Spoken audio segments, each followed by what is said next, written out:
everyone, it's Articskyfox here. Today we're going to be talking about how to add a moderator to your Kick streams. Maybe you're new here and you don't know exactly how to add a moderator and you want to figure that out first things first. Well, today that's what we're going to be talking about. Alright, so how are we getting into the add a moderator? We're going to go to our little profile picture in the top right hand corner. Come down here, hit Creator Dashboard. Once we hit Creator Dashboard, we're going to come on over here to the community. We're going to come down here to moderators. And for moderators, you're going to see channel moderators. Right now, the only moderator I have is Botrix. It'll give you some information what moderators do and everything. You're going to go up here and hit Add New. So for myself, I don't have a moderator.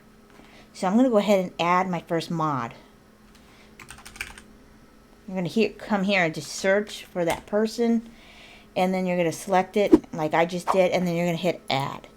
So now I have a physical moderator instead of Botrix. So that is how you add a moderator onto your Kick streams. You may want one, you may not want one. It is entirely up to you and how you go about that.